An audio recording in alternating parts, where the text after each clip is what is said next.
গো মায়েরা, এখন গেলে জগন্নাথ দেখতে পাবে না। কেন বলো তো?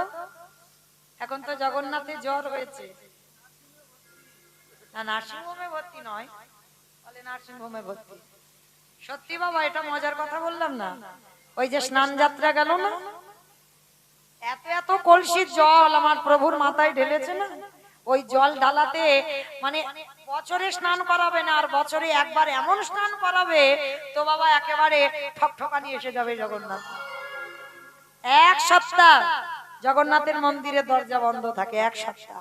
স্নান যাত্রার পরের দিন থেকে এক সপ্তাহ ওই জগন্নাথের শুধু বাবা সেবা দেওয়া একজন যাবে, যিনি বাবা ওই গাছগাছড়ার ওষুধ বৈদ্য। হ্যাঁ, যারা গাছগাছড়ার ওষুধ দেয় তাদেরকে আমরা কি বলি? বৈদ্য, কবিরাজ বলি না? ওই কবিরাজি ওষুধ আমার জগন্নাথের চিকিৎসা হয়। কারণ জগন্নাথ আমাদের কত ওই বড় বড় ট্যাবলেট খায় না, জগন্নাথ গাছগাছড়ার ওষুধ খায়। ওই এক সপ্তাহ জগন্নাথের দরজা বন্ধ থাকে, ভক্তদের সঙ্গে সাক্ষাৎ হয় না। আর এই এক সপ্তাহ জগন্নাথের ওই গাছগাছড়ার ওষুধ খাওয়ানো হয়। এটা সত্য বাবা। জগন্নাথের অঙ্গে জ্বর হয় কেন? ও জগন্নাথ তো অচল জগন্নাথ নয়, সচল জগন্নাথ। অচল নয়, ওটা সচল। কারণ যারা কৃষ্ণ দর্শন করনি, জগন্নাথ ধাম মানে বাবা চার ধামের এক ধাম, চার ধামের এক ধাম। যারা যারা গেছেন জগন্নাথ ধাম পুরী ধামে, কতজন গেছেন? কই একবার হাতটা তোলো তো দেখি। পুরীতে কতজন গেছেন? বাহ, মোটামুটি অনেক গেছেন। বেশ, তো জগন্নাথ যারা দেখেছেন, এই জগন্নাথ দেখেছো মানে তোমার চার ধামের এক ধাম হয়ে গেছে। কারণ বদ্রীনাথ, রামেশ্বর, দ্বারকা আর আমাদের জগন্নাথ ধাম, পুরী ধাম, এই চারটে ধাম হচ্ছে বড় বড় ধাম। চেষ্টা করতে হবে মৃত্যুর আগের দিন পর্যন্ত একবার যেন বাবা চার ধাম দর্শন হয়। এই চার ধাম অবশ্যই চেষ্টা করবে একটু চারটে ধামে যাওয়ার জন্য। তো আজকে এই জগন্নাথ দেখা মানে কৃষ্ণ দেখা। কেন বললাম বাবা? আপনারা জানেন, ভাগবত বলছে, আমি নয়, 125 বছর বয়সে জরা ব্যাধির তীরে আমার ভগবান কৃষ্ণকে দেহ ত্যাগ করতে হয়েছিল। দেহ ত্যাগ করলো। আর বলো তো বাবা, ভগবান শুধু নয়, এই মানুষের সমস্ত দেহটা পুড়ে যায়, একটা জায়গায় পড়ে না। সেটা কোন জায়গা? মাথা নাকি পড়ে না? অবস্থা দেখেছো? খিচুড়ি স্কুলেও যাই না। আমা জানো কোনটা পড়ে না? নাভি। বেশ, নাভি, যেটাকে এনে অনেকে মন্দির বানায়, অনেকে গঙ্গার তীরে পুঁতে দেয়, সপ্তাহ করে। তো অনেকে আবার বাবা মার স্মৃতি রাখবার জন্য ওই সবটাকে এনে বাবা মার উদ্দেশ্যে একটা সুন্দর মন্দির বানায়। কিন্তু আজকে ভগবানের যখন ওই জরাব্যাধির তীরে দেহ ত্যাগ করলেন প্রভাস তীর্থে, যখন তৃতীয় পাণ্ডব অর্জুন দাহ কাজ করেছিল কৃষ্ণের, চিতাটা সাজানো হলো, মুখাগ্নি করলো অর্জুন। কিন্তু বাবা যখন দাহ কাজ হলো, যখন চিতাটা জ্বালিয়ে দেওয়া হলো, কৃষ্ণের দেহটা পুড়ে গেল, নাভিটা তো পুড়লো না। ওই নাভিটা কোথায় গেল? প্রভাসের তীরে স্বর্ণ ভান্ডারে করে ভাসিয়ে দেওয়া হলো।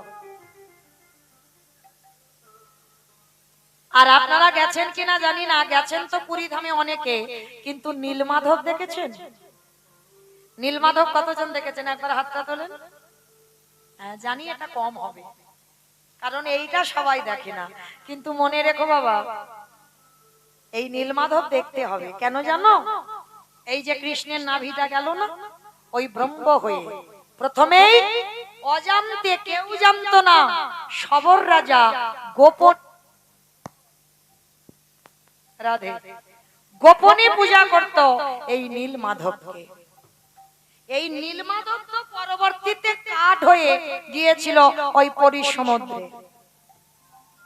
কারণ ওই নাভিটা প্রথমে গিয়েছিল বাবা ওই যেটা নীলমাধব বলা হয়, নীলমাধবের সঙ্গে ওখানে প্রতিষ্ঠা করা হয়েছিল। কৃষ্ণের নাভিটা ব্রহ্মরূপে পূজা করা হতো অজান্তে। তারপরে তো বিদ্যাপতি সেই ললিতা মানে সবররাজের মেয়েকে বিবাহ করলো, আর বিবাহ করে ছলনা করে ওই নীলমাধবের সন্ধান জেনেছিল। কি করে জেনেছিল? ওই যখন রাতের অন্ধকারে সবর রাজা পূজা করতে যেত, আর ওই ঘোড়ার লেজেতে একটা সরিষার পুটলি বেঁধে দিয়েছিল, আর শরীরটার পুটলি বেঁধে দিয়ে বাবা পুটলিটা ছিদ্র করে দিয়েছিল। আর যখন যাচ্ছিল সর্ষে পড়তে পড়তে গেল, আর কিছুদিন পরে বৃষ্টি হওয়ার পর ওই সরিষার গাছ হয়েছিল। আর তারপরে বিদ্যাপতি ওই নীলমাধবের কাছে পৌঁছায়। আর যখন নীলমাধবের কাছে গেল, তখন ওই নীলমাধব দৈববাণী করেছিল, আমি গোপনে পূজিত হচ্ছি, আমি প্রকাশ পেতে চাই, আমি জগতে প্রকাশ পাবো, আমাকে নিয়ে যাবে কে না, আমাকে প্রতিষ্ঠা করবে পরিধামে উড়িষ্যার রাজা ইন্দ্রদম্ন। আর সেই স্বর্ণ ভান্ডারে করে বাবা কৃষ্ণের নাভিটা ভেসে গিয়েছিল। যখন বিশ্বকর্মা 21 দিনের আগে কথা দেওয়া ছিল দরজা খোলা যাবে না, আর কি করেছিল? কতদিন ধৈর্য ধরতে পারেনি ইন্দ্রদম্ন। স্ত্রী মনে মনে করলো মা গুন্ডিচা যে এতদিন ধরে মূর্তি, আর মূর্তি করলে একটা খুটখাট আওয়াজ তো হবে, কিন্তু আওয়াজ হচ্ছে না। তখন গুন্ডিচা মনে মনে ভাবলো বোধহয় যে ওই জগন্নাথের মূর্তি তৈরি করছে সে বোধহয় কখন হরিবোল হয়ে গেছে, এতদিন অনাহারে অনিদ্রায় বেঁচে থাকতে পারি। যখন ইন্দ্রদম্ন দরজা খুললো, তখন বাবা জগন্নাথ বলদেবের শুধু হাত দুটো হয়েছে, কিন্তু সুভদ্রার হাত পা কিচ্ছু তৈরি হয়নি, সেই অবস্থাতে রয়ে গেল। ইন্দ্রদম্ন কেঁদে উঠলো, প্রভু এটা তোমার কেমন রূপ? এই রূপ, এই রূপ দেখলে লোক ভয় পাবে, এখনো সুভদ্রার হাত দুটো তৈরি হলো না। দৈববাণী করলো, ইন্দ্রদম্ন আমি তো বলেছিলাম 21 দিনের আগে তুমি দরজা খুলবে না, খুলে দিয়েছো, তোমার ধৈর্য নেই, তাই আমি এই রূপে প্রতিষ্ঠা পাবো। কিন্তু বাবা এটা আসল কারণ নয়, আসল কারণ হয়ে আছে, কারণ আসল কারণটা দ্বারকায় ঘটে গিয়েছিল। কলিযুগে এই যে জগন্নাথ বলরাম সুভদ্রা এই রূপে আসবে, ভক্তরা দেখবে, এটা কথা দেওয়া আছে কার কাছে? দেবর্ষি নারদের কাছে। বাবা ভগবান কৃষ্ণের কতগুলো বউ? কতগুলো বউ? 16,108 জন, একটা দুটো নয়, 16,108টা বউ, আর 8টা হচ্ছে পাট রানী। এতগুলো বউ ভালোবাসে, তবু বাবা রাত্রিবেলা আমার কৃষ্ণ ঘুমের ঘরে রাধা রাধা বলে কাঁদে। কি গো বাবা, এতগুলো যার বউ, সে যদি ঘুমের ঘরে একটা মেয়ের নাম ধরে কাঁদে, সত্যভামা, রুক্মিণী, জাম্ববতী, কালিন্দী, এরা কি দেখতে খারাপ? এরা সব এক একটা রাজার মেয়ে। তাহলে রাজার মেয়ে হয়ে এদেরকে ফেলে গোবিন্দ ঘুমের ঘরে রাধা রাধা বলে খুঁজে বেড়াচ্ছে। রাধে গো রাধে গো একেবারে দেখা দাও, রাধে একেবারে দেখা দাও, উলুধ্বনি রাধে গো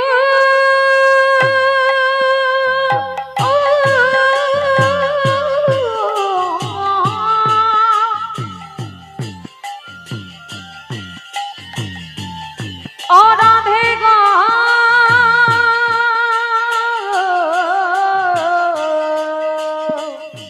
রাধে রাধে গো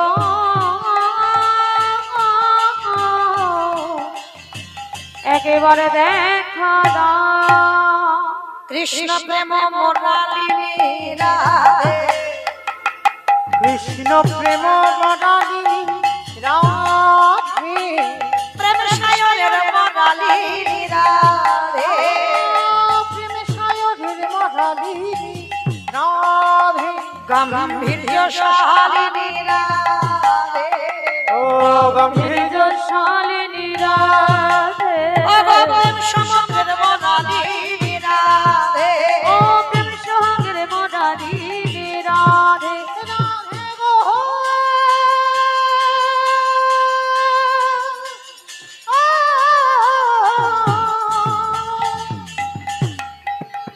নিতাই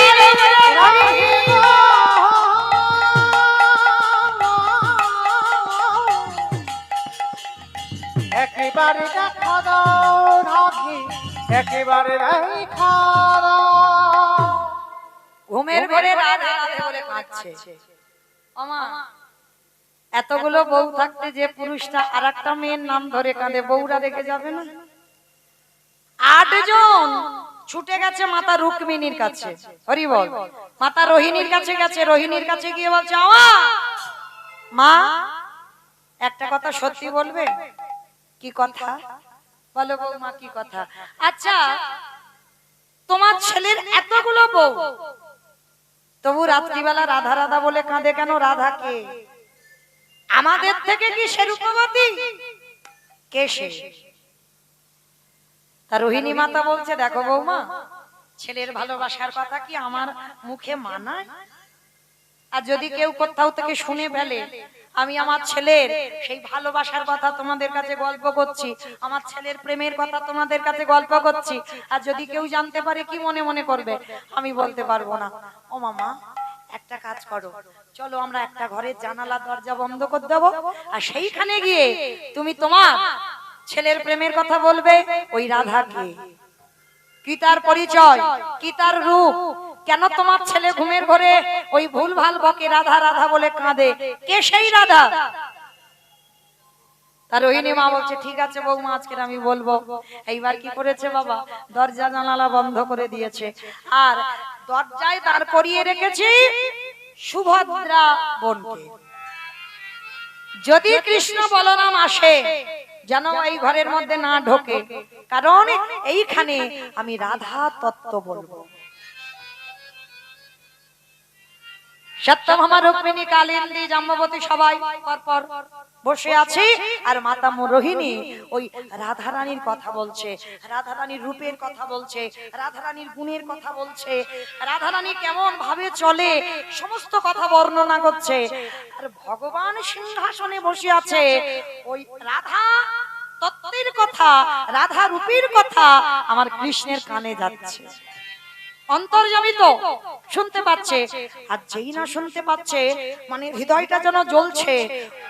কোথায় কে এই দ্বারকায় রাধা তত্ত্ব বলে, কে আমার রাধার গুণের কথা বলে, কে আমার রাধার রূপের কথা বলে? পাগলের মতো আমার কৃষ্ণ একেবারে সিংহাসন থেকে ছুটে এসেছে, এসে দেখে না সুভদ্রা বোন দরজায় পাহারাদার।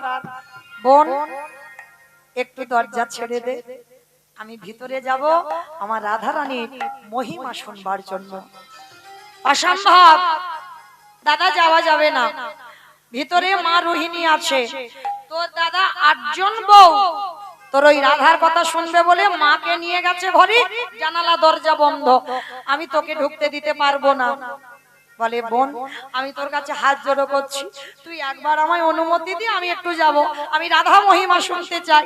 কতদিন দ্বারকায় রয়েছি, রাধা মহিমা শুনতে পাইনি, আমি মার কাছ থেকে রাধা মহিমা শুনবো। সুভদ্রা তো ছাড়বে না, আর দরজা যখন ছাড়ছে না, এইবার কি করেছে জানো? দরজার যে ছোট ছোট ফাঁক ছিদ্র, ওই ছিদ্র দিয়ে আস্তে আস্তে রোহিণী মার মুখ দিয়ে রাধা তত্ত্ব ভেসে আসছে, আর ভগবান বাইরে দাঁড়িয়ে কান পেতে শুনছে। আর রাধা তত্ত্ব শুনতে শুনতে ভগবান দাঁড়িয়ে থাকতে থাকতে দেহটা যেন গলে যাচ্ছে।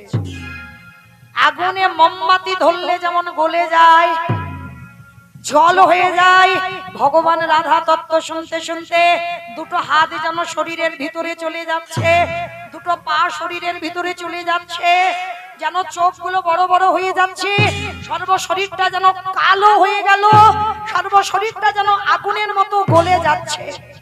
সুভদ্রা দাঁড়িয়ে দেখছে, কি দাদা, দাদা তোর এটা কি হয়েছে? তোর শরীর এমন গলে যাচ্ছে কেন? তুই এমন হয়ে যাচ্ছিস কেন? যেই না বোন হয়ে দাদাকে স্পর্শ করেছে, স্পর্শ করার সঙ্গে সঙ্গে রাধা তত্ত্ব শুনে তো কৃষ্ণের এই দশা, সঙ্গে সঙ্গে সুভদ্রা মা ওই রকম হয়ে গেছে।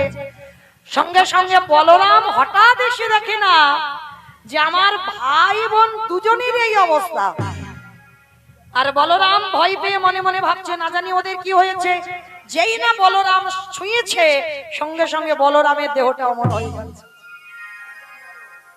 দরজার ধারে তিনজনে দাঁড়িয়ে রাধার প্রেম তত্ত্ব শ্রবণ করছে। আর ওই শ্রবণ যখন করছে এদিকে নারদ মুনি এসেছে। আর নারদ মুনি এসে বলে উঠল, নারায়ণ নারায়ণ না। যেই না ওই এদিকে রাধা তত্ত্ব শুনছিল আর নারদের মুখে নারায়ণটা শুনে ভগবান চমকে কে আবার নিজ রূপে ফিরে এসেছে। নারদ, বাবা বাবা বাবা, ঠাকুর সকালবেলা তুমি আমায় কি রূপ দেখালে? ভগবান বলছে, নারদ কি রূপ? আমি কি রূপ দেখিয়েছি? বলে, প্রভু কেউ দেখেনি, আমি দেখেছি তোমার সেই রূপ। বেশ, আচ্ছা ওসব কথা বাদ দাও, ভগবান ও কথাটা ঘুরিয়ে দিচ্ছে, ওসব কথা বাদ দাও। ও নারদ, বলো সকাল সকাল আমার মুনি বদন দর্শন, বলো তুমি কি চাও? আমার কাছে দ্বারকায় এসেছো। ঠাকুর কিছু চাওয়ার নেই, যদি একান্তই দিতে চাও তুমি যে রূপ আজকের দেখালে আমার, ওই রূপ কলিযুগের ভক্তরা দেখুক। তথাস্তু নারদ, তাই হবে। কথা দিলাম, যে রূপ তুমি একান্তে একা দেখেছো, রাধা প্রেম তত্ত্ব শুনে আমার দেহটা এমন হয়ে গেছে, সেই রূপ আগত কলিযুগে ভক্তরা সবাই যাবে উড়িষ্যা নীলাচল। আর ওইখানে গিয়ে আমি জগন্নাথ বলরাম সুভদ্রা আমার দাদা বোনকে সঙ্গে নিয়ে আমি এই রূপে ইন্দ্রদুম্ন রাজার মন্দিরে প্রতিষ্ঠা নেব। নিতাই গৌর প্রেমানন্দে। হরি বল হরি বল হরি বল। ওই যে জগন্নাথের মূর্তি, জানো জগন্নাথের মূর্তির কাঠ আসে ওই যে নীলগিরির পাদদেশে যে জঙ্গল, যেখানে নীলমাধব, ওই জঙ্গল থেকে কাঠ এলে তারপরে জগন্নাথের মূর্তি তৈরি হয়। আর ওই যে কৃষ্ণের নাভিটা যিনি প্রতিষ্ঠা করবেন জগন্নাথের নাভিতে, তার মাত্র 3 দিন আয়ু, 3 দিন পর তার মৃত্যু হয়ে যাবে। কেন? কেউ যদি বাবা কৃষ্ণের নাভি হাতে ধরে তার তো একটা অহংকার আসবে, আসবে না? বলে বলে বাড়াবে না আমি কৃষ্ণের নাভি হাতে ধরেছি, যাতে ওটা না আসে মাত্র 3 দিন পরে তার দেহ ত্যাগ করতে হবে। তাহলে মায়েরা কি বুঝলাম? জগন্নাথ দেখা মানে আমাদের সাক্ষাতে কৃষ্ণ দর্শন করা। আর তাহলে আজকের মহাপ্রভু বললেন কলির মানুষের হরিনাম ছাড়া কোনো গতি নাই, কোনো গতি নাই, কোনো গতি নাই। একমাত্র ভব পারাপারের সম্বল হলো এই হরির নাম সংকীর্তন। কিন্তু আপনারা প্রশ্ন করবেন, মৌমিতা ও তো সব কীর্তনিয়ারা বলে যায় হরিনাম গাও, হরিনাম শোনো, একাদশী করো, ভগবানের চরণে তুলসী দাও, ভগবানের তুলসী তলায় জল দাও, ও ছাড়া তোমাদের কোনো গতি নাই। কি মাইরা কীর্তনিয়ারা বলে না হরিনাম ছাড়া গতি নাই? কিন্তু কীর্তনিয়ারা বলবে আর আপনারা শুনে সবাই চলে যাবেন, বাড়িতে হবে না। সবার আগে মনে রাখতে হবে, একটু হৃদয়ঙ্গ করতে হবে, অনুভব করতে হবে। এই কীর্তন বিষয়টা হচ্ছে বাবা ঠিক নারকেলের মতো। মাইরা নারকেল দেখেছে তো? বলে তা দেখবো না, গ্রামাঞ্চলের মানুষ অবশ্যই দেখেছেন। তো যারা যারা নারকেল দেখেছেন বুঝবেন নারকেলের বাইরে একটা খোসা আছে, খোসাটাকে ছাড়ালে কি মা নারকেল পাবে? বাইরে যদি বা একটু নরম, ভিতরে গেলে আরো বেশি শক্ত। এটা হচ্ছে কীর্তন, ঠিক নারকেলের মতো। বাইরে দেখবে একটু নরম, ভিতরে গেলে বাবা আরো শক্ত বেশি। আর যত ভিতরে যাবে তারপরে যদি বাবা নারকেলের শ্বাসটা ছাড়াতে পারো, যদি আস্বাদন করতে পারো, তাহলে বুঝবে নারকেলের স্বাদটা কেমন। এই কীর্তন বাবা একটা শুধু কাহিনী হয়ে গেল, আর আমরা উপর থেকে একটু কাহিনীটা শুনে বাড়িতে চলে গেলাম, একটা ঘটনা ঘটলো, ব্যাস হয়ে গেল, বলে না। কীর্তন হচ্ছে অনুভূতির বিষয়, অনুভব। ভাবতে হবে ভিতরে যত যাবে, ভিতরে যত ঢুকবে কীর্তনের রস পাওয়া যাবে। শুধু উপর থেকে কীর্তন শুনলে আনন্দ উপভোগ হয় না। তাহলে এই যে কীর্তনিয়ারা বলছে হরিনাম ছাড়া গতি নাই, সত্যি কি বাবা গতি আছে? ভালো করে ভেবে দেখেন। যে যত বড় ধনী হও না কেন, যার যত টাকা থাকুক না কেন, যার যত পয়সা থাকুক না কেন, যার যত অর্থ থাকুক না কেন, কেউ যদি বাবা সোনার পালঙ্কে ঘুমায়, কেউ যদি টাকার বিছানায়ও ঘুমায়, তবু মনে রাখতে হবে বাবা শেষের দিনে তোমার আপন কেউ নয়। এসেছো খালি হাতে, যাবে তুমি খালি হাতে। যেদিন এসেছিলে পরনে একটা সুতো ছিল না, যেদিনে ভব ছেড়ে যাবে পরনে একটা সুতো কেউ দেবে না। তাহলে এসেছিলে খালি হাতে, যেতে হবে তোমারে খালি হাতে। কটা দিন বাবা একটু অভিনয় মঞ্চে অভিনয় করলাম।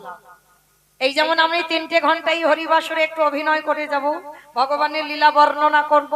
অভিনয় যখন শেষ এখান থেকে নেমে যেতে হবে, আবার কাল বেলা 10টার সময় আসবো। কিন্তু আমি যদি বলি যে আমি সারা রাত থাকবো, হবে না তো, কারণ আমার সময় নির্ধারণ করা আছে, আমি এতক্ষণ থাকবো হরিবাসরে। ঠিক তদ্রূপ সংসারী জীবনে যারা যারা এলাম, সংসারটা হচ্ছে অভিনয়ের মঞ্চ। কেউ বাবা হলাম, কেউ মা হলাম, কেউ দাদা হলাম, কেউ দিদি হলাম, কেউ ভাই হলাম, কেউ বন্ধু বান্ধব আত্মীয় পরিজন হলাম। কিন্তু মনে রেখো ভাই, যার যখন অভিনয় শেষে হবে, এই অভিনয়ের মঞ্চ থেকে তারে ধরা থেকে চলে যেতে হবে। তাহলে এসেছিলে একা, যেতে হবে তোমার একা। তাহলে যাদের জন্য তুমি আগলে বসে রইলে, যাদের জন্য সারাদিন আমতে একবারও কৃষ্ণ নাম করতে পারছো না, যাদের ভালোবাসায় পড়ে তুমি কৃষ্ণ ভজন ভুলে যাচ্ছ, কেউ কি তোমার সাথে যাবে? কেউ যাবে না। তাহলে যাবে কি শেষের দিনে আমাদের কর্মফল। এইটা খেয়াল রেখে দিও মা, কর্ম তোমার ছাড়বে না। কতদিন তুমি হরিবাসরে বসেছ, কতদিন সাধু সঙ্গ করেছ, কতদিন গুরুচরণ আশ্রয় করলে, কতদিন তুমি ধর্ম কাজে যুক্ত আছো, কতদিন তুমি সৎ কর্ম করছো, এই ভালো ভালো কর্ম আমাদের সাথে যাবে। তবে বাবা আমি মৌমিতা একটা গ্যারান্টি দেব, আর একজন সাথে যাবে। জানি না আপনাদের এই পল সন্ধ্যাতে নিয়ম আছে কিনা, তবে আমার ডায়মন্ড হারবার গঙ্গাসাগর এলাকায় নিয়ম আছে বাবা। সে যে যত বড় ধনী হও না কেন, যে যত গরিব হও না কেন, মৃত্যুর পর মানুষের দুটো জিনিস ভাড়া করতে হয়, একটা হলো খোল আর একটা হলো করতাল। আর ওই পিছনে বাজাতে বাজাতে বের করে নয়, বলো হরি বলো হরি।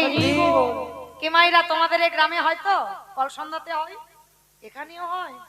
বেশ, আমি ভাবলাম আমার এলাকায় বুঝি হয়, কারণ সব জেলার নিয়ম তো এক থাকে না। তো যাই হোক, এই জায়গাটা একটু অনুভব করে দেখেন।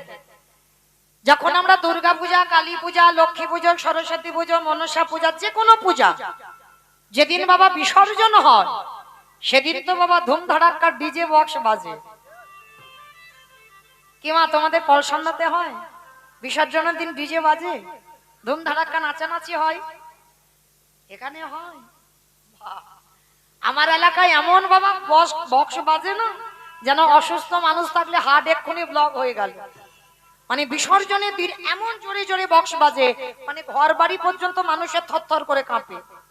তাহলে ভালো করে বিচার করে দেখবেন বাবা, সেটাও তো মা। তাহলে মাকে যখন জলে ফেলতে যাচ্ছ, এগুলো বিবেক বাবা, এগুলো চেতনা। মাকে যখন জলে ফেলতে যাচ্ছ, তখন তুমি নাচতে নাচতে যাচ্ছ। তাহলে যেদিন আমাদের দেহটা বিসর্জন হবে, সেদিন কি বাবা একটু নাচতে নাচতে পিছনে লরিতে করে ডিজে বাজালে হতো না? হওয়ালে হতো। তাহলে হওয়াচ্ছি না কেন? এই জায়গায় আমার চৈতন্য মহাপ্রভু শিক্ষা দিলেন, ওরে কলিরিজি, এলি খালি হাতে যাচ্ছে, সে খালি হাতে, কেউ তোর সাথী হলো না। তাহলে সাথে গেল কে? তোর কর্মফল। আর কি যাচ্ছে সাথে? যাত্রা, নাটক, ফাংশন, থিয়েটার, যে যাই করো না কেন, কিছু যাচ্ছে না। তাহলে যাচ্ছে কে? এই হরি নাম যাবে।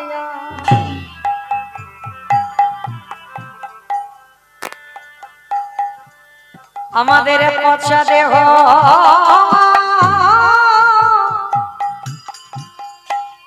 দেখো যাবে, যেদিন তুমি ভবপারে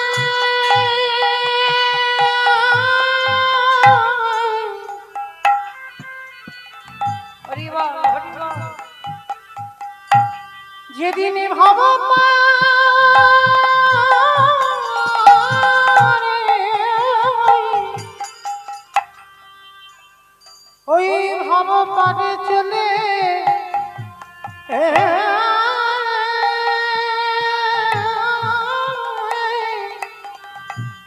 চলে যাবে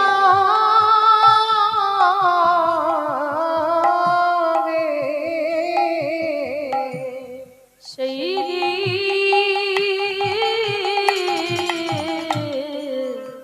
হরি বল হরি বল।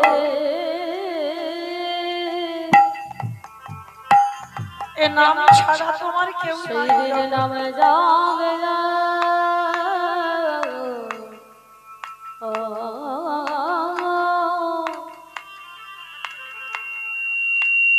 এই পচা দেহ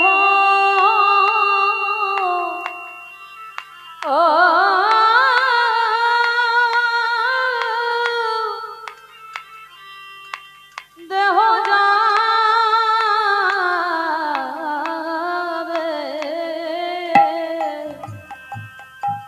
আমাদের কারোর কৃষ্ণ ভজন হলো না কৃষ্ণ বলবালি এইভাবে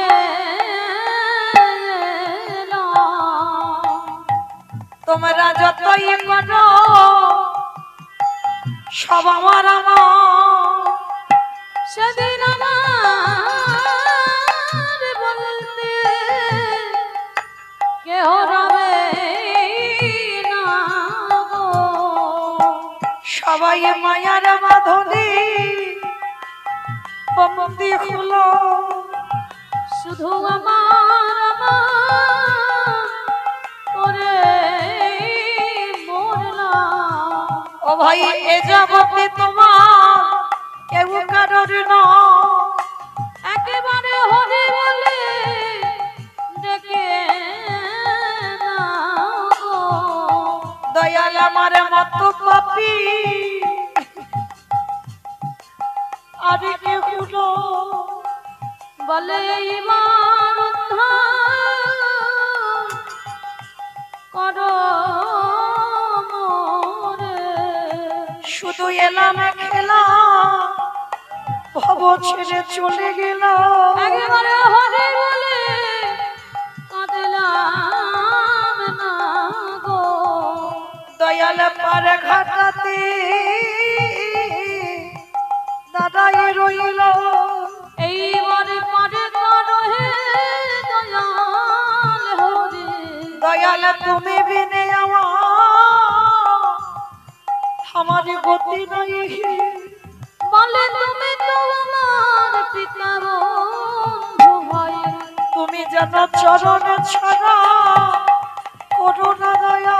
শুধুই জন্মে না জন্মে জন্মে আমার জাতি কুলমান সব সপিলা। আমি ওই চরণে নিবেদিলাম। আমি আমার বলতে কিছু রাখি না। এবার ওই চরণে ছাই দেব। তোমার চরণে ছাড়া করো না দয়া। জন্মে নয় জন্মে তাই করুণা করিব। জন্মে নয় জন্মে জন্মে নামে যাবে আর পচা দেহ যাবে। হরি বল। তাই চরণ ধরি বলে যাই মাইরা, ভালো যদি বাঁচতে হয় আমার ভগবানের চরণ আগে আঁকড়ে ধরো। কেন?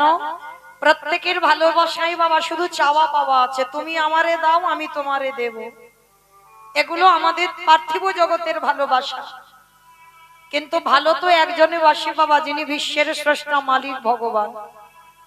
আমার মায়েরা অনেকে প্রশ্ন করবেন, মৌমিতা কেন ভালো তো আমার মা বাসে? কারণ কেন আমার মায়ের ভালোবাসাটা বেশি? কারণ আমি আসবার আগে জগতে আমার মা আমার জন্য ভেবে রেখেছে আমি জগতে এসে কি খাবো। কি বাবা, আমরা জন্মগ্রহণ করি, মাতৃস্তন দুগ্ধ পাই, তার মানে সবার আগে তো মা আমার জন্য ভেবেছে। বলে না ভাই, ওটা তোমার মা ভাবেনি। ভালো করে একটু অনুভব করে দেখেন, ওটা তোমার মা যদি ভাবতো। এখানে আমরা অনেকগুলো মা আছি, আমিও একজন মা। তাহলে যারা মা হয়েছি তারা বুঝবো বাবা, এই জগতের সংসারে সন্তান যখন 5 মাস মাতৃ জঠরে আসে তখন মাতৃস্তনে দুগ্ধ আসে। তার আগে নয়। তাহলে কি মা ওটা নিজে নিজে তৈরি করলো? মা যদি নিজে করতো তাহলে একজন মাকে গর্ভে সন্তান আসবার আগে বলে দেখো কি পারে কিনা? পারবে না। তাহলে কে দিল স্তনদুগ্ধটা? মা নিজে তৈরি করলো না, বাবা দিল না, গ্রাম প্রতিবেশী আত্মীয় পরিজন দিল না, তাহলে দিল কে? না বিশ্বের স্রষ্টা মালিক ভগবান। তাহলে একদিনের একটা বাচ্চা সে জন্মগ্রহণ করে কি খাবে তার ভাবনা না তার মা ভেবেছে, না তার বাবা ভেবেছে, না আত্মীয় প্রতিবেশী গ্রাম প্রতিবেশী কেউ ভেবেছে। তাহলে ভাবলো কে? না বিশ্বের স্রষ্টা মালিক ভগবান। স্তনদুগ্ধটা কিভাবে তৈরি হবে? কতটুকু লবণ, কতটুকু তিতো, কতটুকু মিষ্টি, কতটুকু ঝাল, কতটুকু মিষ্টি, কতটুকু ঠান্ডা, কতটুকু গরম, কতটুকু মোটা, কতটুকু পাতলা দিলে তবে যে একটা স্তনদুগ্ধ তৈরি হয়, আজ পর্যন্ত কোনো বৈজ্ঞানিক ভাবে ভেবেছিল কে? না বিশ্বের স্রষ্টা মালিক ভগবান। তাহলে একদিনের বাচ্চা জন্ম নিয়ে সে কি খাবে তার ভাবনা জগতে আমার ভগবান ছাড়া যেমন কেউ ভাবেনি। তাই আমরা মনুষ্য কোলে জন্ম নিয়ে ভালো সবাইকে বাসো, কিন্তু প্রত্যেকের ভালোবাসায় চাওয়া পাওয়া আছে। কিন্তু আমার ভগবান নিঃস্বার্থ ভাবে ভক্তকে ভালোবাসে, কোনো চাওয়া পাওয়া নেই। তবে না বাবা, চাওয়া পাওয়া নেই বলা ভুল, চাই। ভগবান কি চাই জানো ভক্তের কাছে? ওডে কলির জ্ঞানন্ধজি হরিবল, এই জগতের সংসার মাঝে সংসার করিবি বলে তোরা ধরাইয়ে গেলি, সংসার কর তাতে অসুবিধা নাই, কিন্তু সারা দিনের মধ্যে একটিবার আমার চরণে বসে যদি একজন ভক্ত নয়ন জলে কাঁদা প্রাণে কেঁদে বলে কৃষ্ণ তোমার কোলামে বলে, ডাকার মতো যদি ডাকতে পারে আমারে ভগবান কি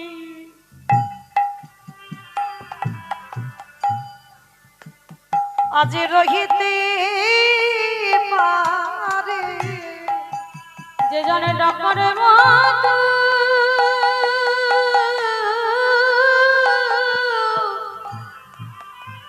হরিবল হরিবল, যে জনে ডাকার মতো ডাকিতে পারে,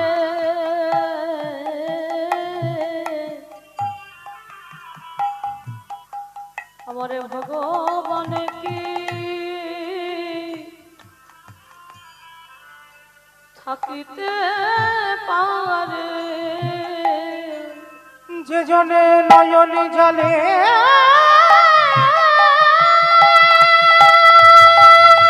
নিতাই গৌর প্রেমানন্দে হরিবল হরিবল। হে গোবিন্দ তোমার হলাম বলে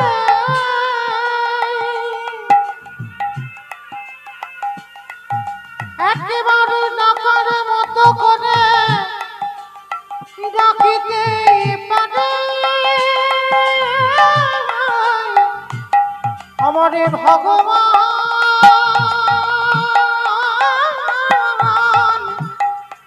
সেই ভক্তে দাঁড়ে সে যে সারা জীবন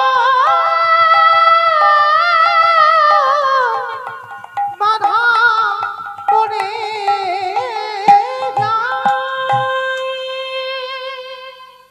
অমাইরা একবারও ভেবে দেখেছো ভগবান এই যে এত সুন্দর দেহটা গড়ে দিল, দুটো চরণ দিল, দুটো হাত দিল, দুটো চোখ দিল, দুটো কান দিল, বদন দিল, এত সুন্দর একটা দেহ গড়েছে, তাহলে সারা দিনের মধ্যে তার জন্য কতটুকু ভাবো?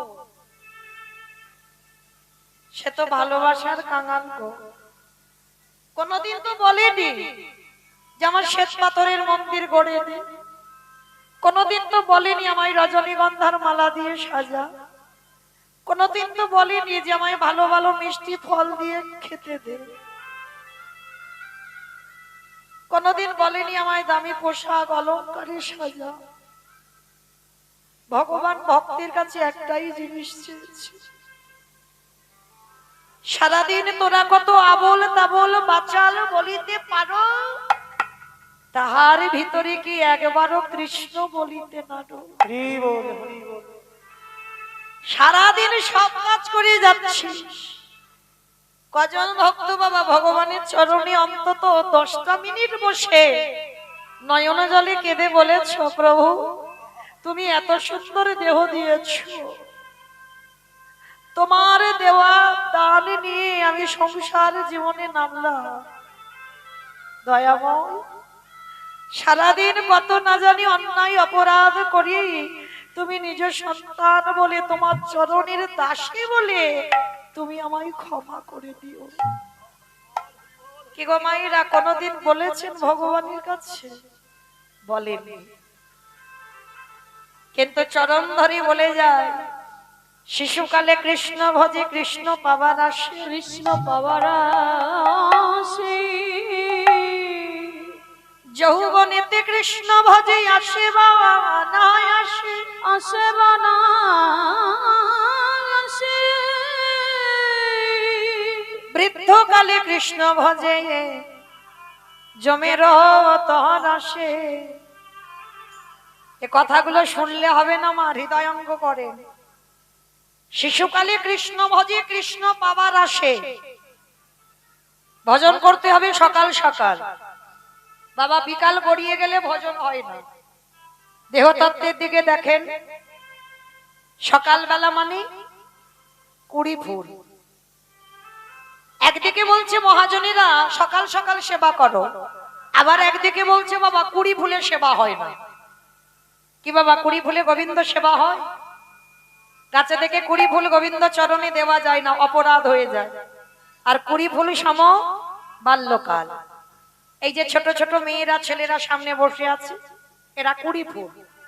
এরা বসেছে ঠিক কথা, কিন্তু বাবা কীর্তন সম্পর্কে ওদের তো অত অভিজ্ঞতা নেই। অনুভব করতে পারছে কি? কিছু বুঝতে পারছে? কীর্তনিয়া হরিবোল দিচ্ছে, ওরা হরিবোল দিচ্ছে, কিন্তু অতটা বুঝতে পারছে না। কেন? ওটা 20 ফুল, ঠিক ঠিক সেবায় লাগবে না। আর বাসি ফুল তো লাগবে না, এটা আপনারা আমরা সবাই জানি। আর বাসি ফুল সম এই দেহতত্ত্বে বলছে বাবা বার্ধক্য দশা, দন্ত পড়ে যাবে, কেশ পেকে যাবে, চামড়া গুলো আলগা হয়ে যাবে, এ ফুল গোবিন্দ সেবায় লাগবে না। কি বাবা যখন দন্ত পড়ে যাবে হরিবল হবে না, হবিবল হচ্ছে। স্নান করে ঠাকুর ঘরে গিয়ে বসবে, আহ্নিক করবে, কখন ঘুমিয়ে পড়ে যাবে, অনেকক্ষণ সময় তো বুঝতে পারবে না। জপের মালাতে জপ করবে, কখন বাবা চোখে ঘুম এসে যাবে, ও ফুল গোবিন্দ সেবায় লাগবে না। অনেকক্ষণ ধরে ভগবানের কর্ম তুমি করতে পারবে না, কারণ শরীর অলস, ও ফুল সেবায় লাগবে না। তাহলে সেবা দেবে কোন ফুল? আজকের ফুল যে গাছে ফুটেছে ওই ফুল গোবিন্দ চরণে দাও। আর আজকের এর ফোটা ফুল সম আমাদের যৌবন কাল। এই যৌবন কালটা আমার গোবিন্দ বড় ভালোবাসে। বাবা যৌবন বলতে কি বোঝালো? যেদিন দাঁড়াবার শক্তি থাকবে, যেদিন দুটো হাত গোবিন্দ সেবার কাজে লাগাতে পারবে, ভালোভাবে কৃষ্ণ নাম শুনতে পাবে, জিহ্বাতে কৃষ্ণ নাম উচ্চারণ করতে পারবে, যেদিন তুমি দুটো চোখ দিয়ে ভগবানকে দেখতে পাবে, তোমার 10টা ইন্দ্রিয় সতেজ। কি গো মাইরা, আজ আমি কীর্তন গাইতে পারছি তাই খবর সবাই নেয়, ভালো করে বুঝবেন, এটা আমি আমার দিয়ে বলছি, সবার জীবনে হচ্ছে, সবার জীবনে হবে। আজ আমি গাইতে পারছি, শুধু আমার ভারত নয়, ভারতের বাইরে বাংলাদেশ থেকে খবর আসে, উত্তরবঙ্গে দার্জিলিং, জলপাইগুড়ি, কোচবিহার, এগুলো থেকেও খবর আসে, দিদি কেমন আছো? কেন? আজকে তো আমি সংসারে দিতে পারছি, আজ আমি দাঁড়াতে পারছি, তাই আমায় কদর যত্ন ভালোবাসা। কিন্তু বাবা যেদিন আমি আর দাঁড়াতে পারবো না, যেদিন আমার কণ্ঠটা রোধ হয়ে যাবে, যেদিন আমি বিছানায় পায়খানা প্রস্রাব করব, সেদিন কেউ ভুল করে একবারও জিজ্ঞেস করবে না যে দিদি তুমি কেমন আছো। মহাজনীরা বলছেন যতদিন তুমি সংসারী দিতে পারবে ততদিন তোমার কদর যত্ন হবে, আর যেদিন থেকে তুমি সংসারে দেওয়া বন্ধ করে দেবে সংসার তোমার আবর্জনা ভেবে নর্দমায় ফেলে দেবে। এটাই সংসার। তাহলে সময় থাকতে থাকতে গোবিন্দ চরণ ধরে নাও বাবা। গোবিন্দ আমার বলছে যৌবন বড় ভালোবাসি, আর যার জন্য আমার গোবিন্দ যেদিন বাবা, যারা মাথুর লীলা জানেন বা শুনেছেন, রাধারানী দশমী দশা মানে শেষে বাবা গোবিন্দকে হারিয়ে ভালোবাসার কেমন জ্বালা দেখো দশায় পড়ে। আর রাধারানীর শেষ দশাটা ছিল বাবা মৃত্যু দশা। গোবিন্দ কবি আসবে কবি আসবে এই কথা ভেবে রাধারানী একেবারে মৃত্যু সজ্জায়। রাধারানী সখীদেরকে ডেকে বলেছিল, ললিতা আমার গোবিন্দ বারবার বলেছে আমি যৌবন বড় ভালোবাসি, কিন্তু সজনী রে আমার গোবিন্দ মথুরায় যে চলে গেল, যেদিন মথুরা থেকে ব্রজধামে আবার ফিরে আসবে, যদি আমার এই দেহে যৌবন না থাকে,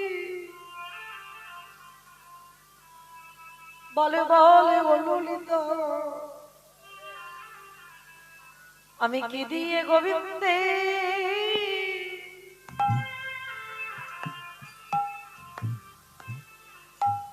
গোবিন্দের সেবা সেবা দিব। আমার যৌবন যদি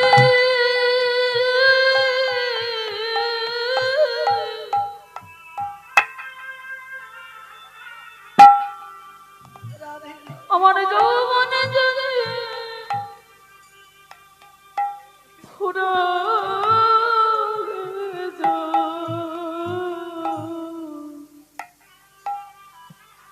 ওরে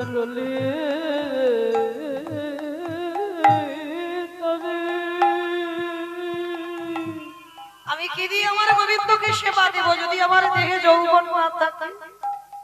আমি কি দিয়ে গোবিন্দ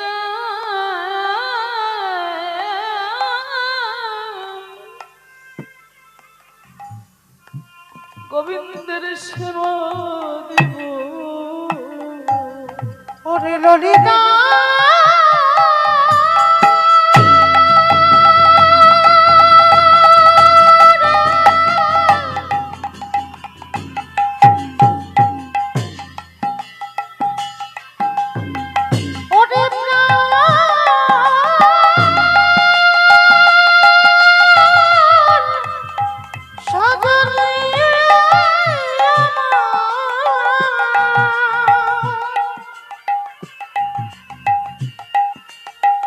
দেহের যৌবন যদি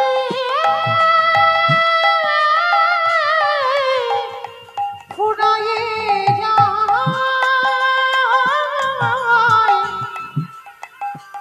যেদিনে আমার বধূ এই ব্রজে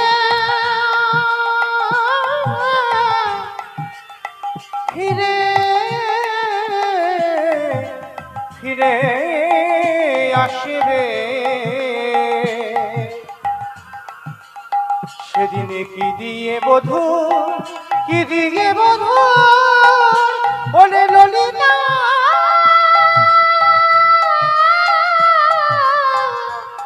বধূর সেবা দেব। তাহলে মা সবার চরণ ধরে বলে যাই, সময় থাকতে থাকতে ভগবানের চরণ ধরো, ভুলে যাব না। সংসার করতে করতে শুধু সংসারে গা ভিজিয়ে দিও না, ভগবানের চরণ ভজন করো। কারণ এই বিশ্ব ব্রহ্মাণ্ডের মালিক যে, তুমি মনে করছো তোমার স্বামী ব্যাগ ভর্তি বাজার করে এনে দিচ্ছে, তুমি খাচ্ছ না, ওটাও আমার ভগবানের দেওয়া সম্পদ। তাহলে ভগবানকে কিসের জন্য ভুলে যাব? তাহলে চলেন আজকের আমরা সবাই গুরুচরণ আশ্রয় করে আমরা সবাই যখন একত্রিত হয়েছি বাবা, আজকের আমরা সবাই যাব কিছুক্ষণের জন্য শ্রীধাম নদিয়া নবদ্বীপ ধাম। আর নদিয়ার মাটিতে গিয়ে দেখবো ব্রজেন্দ্র নন্দন কৃষ্ণ কলিকালে হয়েছে বাবা শ্রীকৃষ্ণ চৈতন্য মহাপ্রভু। সত্যতে নারায়ণ, ত্রেতাতে রাম, দাপরে কৃষ্ণ, কলিতে হলো গৌরাঙ্গ। আর কৃষ্ণ যে কলিযুগে গৌর হলো, নদিয়ার মাটিতে সেই চৈতন্য মহাপ্রভু নদিয়ায় এসে যেদিন দাঁড়িয়েছে, সেদিন নদিয়ার অবস্থাটা কেমন, নদিয়ার ভাবটা কেমন। আজ জয় জয় জয় বলরাম,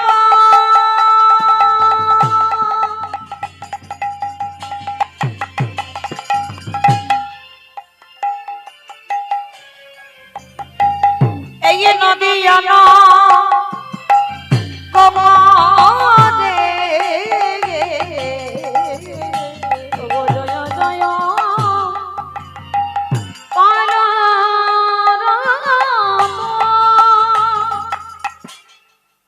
অমাইরা আগে একটা কথা বলে নি, ঝগড়া করতে গেলে প্রথমে করে নেওয়া ভালো। আর মাঝ রাস্তায় যদি ঝগড়া করি বাবা, তাহলে মারামারি হবে। আগে ঝগড়াটা করে নিচ্ছি মা। আচ্ছা, কীর্তন শুনতে গেলে তিনটে বস্তু প্রয়োজন। কি কি জানো? কি কি গো? দেখেছো? বসে বসে নাকি ঘুমানো আর গল্প করা। ভগবানের নাম শুনতে গেলে তিনটে বস্তু প্রয়োজন: শঙ্করধ্বনি, উলুধ্বনি, আর যাদের যাদের হাত হরিবাসরে এসেছে, যারা বাড়িতে খুলে এসেছে বলবো না, যাদের হাত হরিবাসরে আছে। কি মা, সবার হাতগুলো নিয়ে এসেছে তো? যারা যারা নিয়ে এসেছে বাবা, কই একবার দেখাও তো দেখি। নিতাই গৌর প্রেমানন্দে হরি বল। হরি বল, হরি বল। বাহ, তার মানে সবার হাত এসেছে। কই এবার একটু প্রেম সে উলুধ্বনি দিয়ে দেখাও। আজ জয় জয় বলরাম, আমার গোরারি গোরা গোরা গোরা গোরারি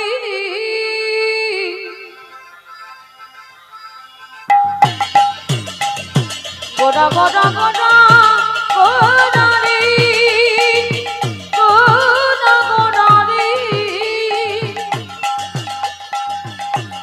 ওই নদিয়ার চাঁদ পড়া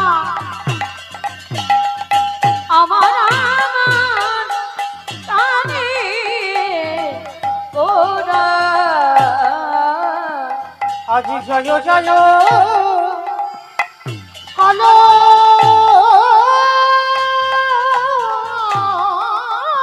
রাম, ওই না নদিয়া না গারে। অগজন বল ভিবি গোডা সচির উদরে। ওই না জনমল ভিলে গোরা সচির উদরে। ওই না জনমল নিতাই গৌর প্রেমানন্দে হরি গোরা সচির উদরে।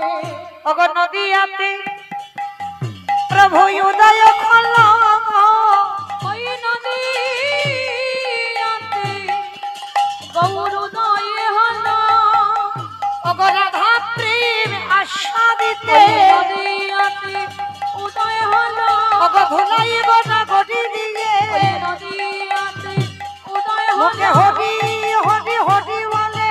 নদীতে নিতাই গৌর প্রেমানন্দে হরি উদয় হলো। নদীতে উদয় হলো। এবার জনমল ভিবে গোরা সচির উদরে। কৃষ্ণ নদিয়ায় গৌর হলো মা। কার ডাকে এসেছিল? শান্তিপুরের মাটিতে বুড়ো অদ্বৈত আচার্য গোসাই। আচ্ছা বাবা, পৃথিবীতে তো ভক্তির অভাব ছিল না, তাহলে শান্তিপুরে বুড়ো মালির ডাকে কেন এলো? হরি বল। আগে জানতে হবে বাবা, শান্তিপুরের বুড়ো মালিটা কে? যার একটা নাম হচ্ছে মৃত্যুঞ্জয়। আস্তে আস্তে একটাও কথা হবে না। মৃত্যুঞ্জয় কাকে বলে? কালী ঠাকুরকে কালী ঠাকুরকে কালী ঠাকুরকে মৃত্যুঞ্জয় বলে? আমা কোন ঠাকুর গো? ভোলানাথ। বাহ, কত কিছু জানি গো। আমার একটু মাঝে মাঝে এইরকম হু হা দেবে, কেমন? তবে তো ভালো লাগবে। আর শুধু আমি আর আমার সম্প্রদায় কীর্তন করবে একটা কেমন মতো নয়, মাঝে মাঝে কথা বলবে, কেমন? তাহলে শিব ঠাকুরকে বলা হলো মৃত্যুঞ্জয়। কেন মৃত্যুঞ্জয় বলা হলো? সত্য ত্রেতা দ্বাপর আমার বাবার রূপ পরিবর্তন হয়নি, একই শিব ছিল। আর কলিকালীর মাটিতে ওই বাবার রূপটা পরিত্যাগ করি নাভা দেবীর গর্ভে জন্ম নিল কমলাক্ষ। বড় হবার পরই দীক্ষা নিল, তার নাম হলো অদ্বৈত আচার্য। আর মহাপ্রভুর দেওয়া নাম হলো নাড়া। আর ত্রেতা যুগে রঘুপতি রামচন্দ্রের দেওয়া নাম হলো সীতানাথ।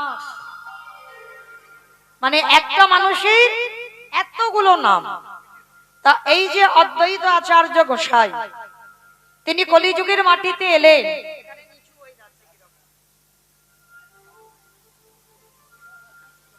নদিয়ার মাটিতে কৃষ্ণ কলিযুগে গৌর হলো, তার একটা কারণ ছিল। কারণটা কি না, এই যে শান্তিপুরের বুড়ো মালির ডাকেই এলো। তাহলে আজকের আমাদের জানার বিষয় বাবা, পৃথিবীতে এত ধরনের ভক্ত আছে, এত রকমের ভক্ত আছে, তাহলে কিসের জন্য শান্তিপুরে বুড়ো মালির ডাকেই এলো? তাহলে আগে তো জানতে হবে এই শান্তিপুরের বুড়ো মালিক তিনি ছিলেন বাবা ভোলানাথ। তাহলে তিনটু যুগে যে বাবা ভোলানাথ হলো, কলিযুগে হলো না কেন? কলিযুগে আসলে কি অসুবিধা হতো? হতো না তো। তাহলে হচ্ছে না কেন? কলিযুগে বাবা শিব হয়নি, তার একটা কারণ আছে বাবা। কারণটা কি? ওই কারণটা জানতে গেলে আমাদের একটুখানি যেতে হবে মহাভারত। আর মহাভারতে গেলে বাবা আমরা প্রশ্নের উত্তরটা সবাই পাবো। এই মহাভারতে যুধিষ্ঠির মহারাজ করেছিল রাজস্বয় যজ্ঞ। এই রাজস্বয় যজ্ঞ, একটা যজ্ঞ অনুষ্ঠান করতে গেলে বাবা অনেকের সহযোগিতা দরকার, একা একা অসম্ভব। যেমন আমার এই কমিটি দাদারা যদি শুধু কয়েকজন মিলে অনুষ্ঠান করতে পারবে কি? পারবে না। মাধুকরী করতে হবে, গ্রামের লোকজনের দ্বারে দ্বারে যেতে হবে, সবাইকে বলতে হবে, অনুমতি নিতে হবে, তারপরে একটা যজ্ঞ অনুষ্ঠান হয়। একা একার দ্বারা অসম্ভব। তা যুধিষ্ঠির মহারাজ যজ্ঞ করবে আমার ভগবান কৃষ্ণ সবাইকে দায়িত্ব দিয়েছিল। তা যুধিষ্ঠির মহারাজ বলছে, ও কৃষ্ণ, তুমি নিজে কোনো কাজকর্ম করবে না? তা ভগবান হেসে বলছে, হ্যাঁ আমিও তো করব। বলে কেন, তুমি কি কি কাজ করবে? বলে শোনো, আমার এই যজ্ঞে প্রথম কর্ম হবে যত যত সাধুগুরু ব্রাহ্মণ বৈষ্ণব আসবে, এই যজ্ঞে যত যত ভক্তরা আসবে, আমি কৃষ্ণ দয়াময় হয়ে সবার প্রথম আমার কাজ হবে প্রত্যেকে আমি নিজের হাতে চরণ যুগল আগে ধৌত করাবো। যুধিষ্ঠির মহারাজ চমকে উঠেছে, অসম্ভব। কে কোন জাতির মানুষ আসবে, কে নিচু জাত, কে উঁচু জাত, জাতির ঠিক নেই, আর সবার পা ধোবাবি? ভগবান হেসে বলল, দাদা আমার তো কোনো কালেই জাতির বিচার ছিল না। যদি থাকতো তাহলে সবরই মা চন্ডালিনী, তাকে কৃপা করতে পারতাম, গোহক চন্ডালকে কৃপা করতে পারতাম, নবদ্বীপে মলয় চাঁদ কাজী বিধর্মী মুসলমান কৃপা করতে পারতাম। তাহলে ভগবানের কাছে জাতি বিচার নয়, ওটা মানুষের কাছে হয়। ভগবানের কাছে তো একটাই জাত, আমরা সবাই হলাম কৃষ্ণ চরণের দাস। আমরা সনাতন ধর্মের মানুষ, আমরা হিন্দু ধর্মের মানুষ হই, আমরা কৃষ্ণ দাস ছাড়া আর কিছু আমাদের পরিচয় নয়। কৃষ্ণ ভজিবার তরে সংসারে আয়ন, মিছে মায়ায় বদ্ধ হয়ে বৃক্ষ সম হইন। ভুলে যাচ্ছি আমরা যে আমরা কৃষ্ণ চরণের দাস, কথা দিয়ে এসেছি, আর যার জন্য এই জগৎটার এই দশা। ভুলে যাচ্ছি বলে যে আমরা কৃষ্ণ দাস। তো আজকের যুধিষ্ঠির মহারাজ বলছে, কৃষ্ণ আমার যজ্ঞে এত কাজ ছিল, তুই পা ধোবার কাজ করবি কেন? ভগবান হাসছে আর বলছে, দাদা নিজে আচরি ধর্ম জীবেরই শিখায়, নিজে না করলে ধর্ম জীবকে শেখানো না যায়। আমা বুঝেছে কথাটা? নিজে আচরি ধর্ম জীবের শিখায়। নিজে আচরণ যদি ঠিক না হয় তাহলে বাবা অপর আমার কাছ থেকে শিখবে কি? আমি যদি ঠিক না হই, আমি নিজে যদি কৃষ্ণ না বলে কাঁদি, তাহলে বাবা আমার কথা শুনে কেউ কৃষ্ণ নামে কাঁদবে? আমি নিজে যদি আমার বাবা মাকে সম্মান না করি, আমার কথা শুনে কেউ সম্মান করবে?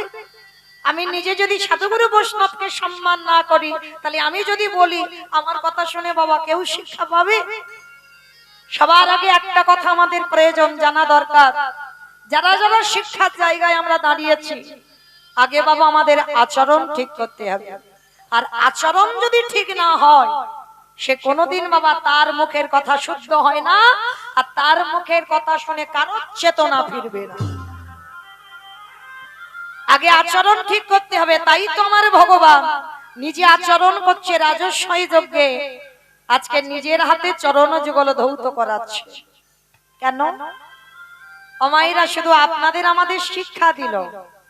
কি শিক্ষা জানো?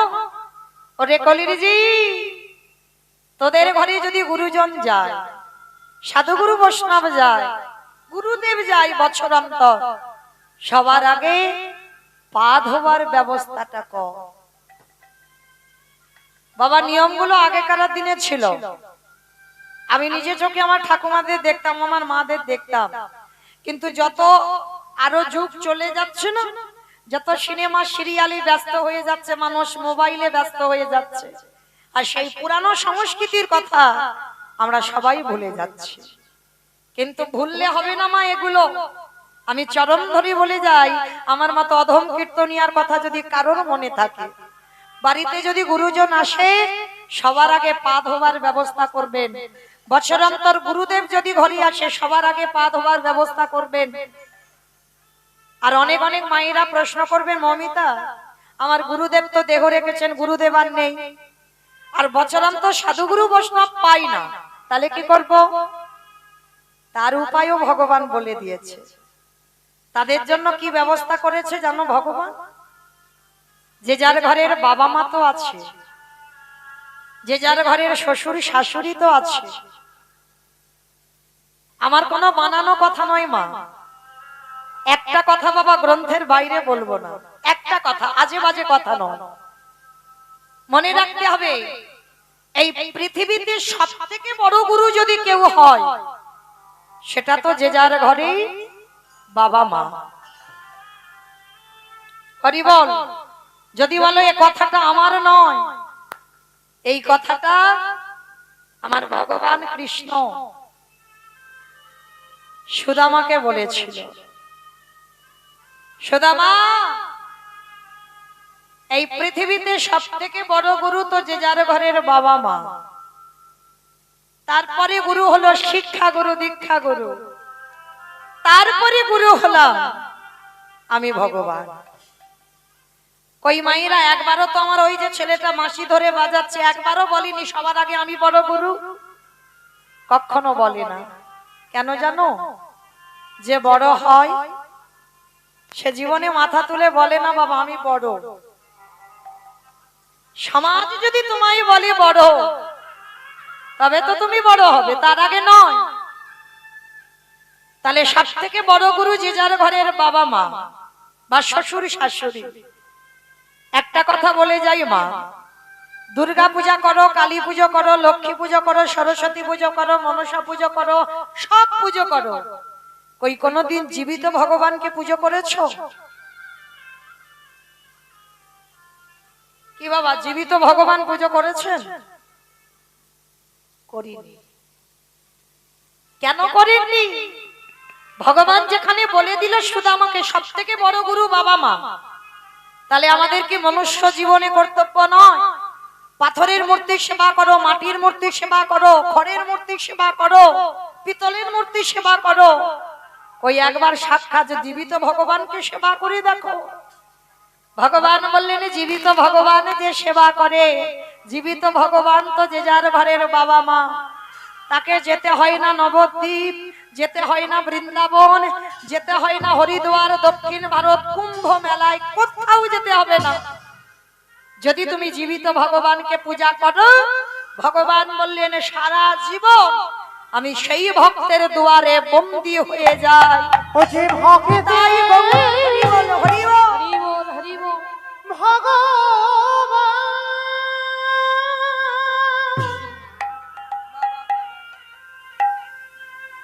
ও যে ভক্ত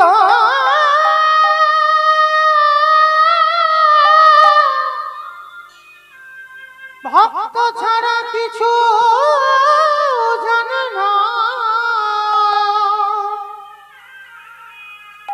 তাই তো যুগে যুগে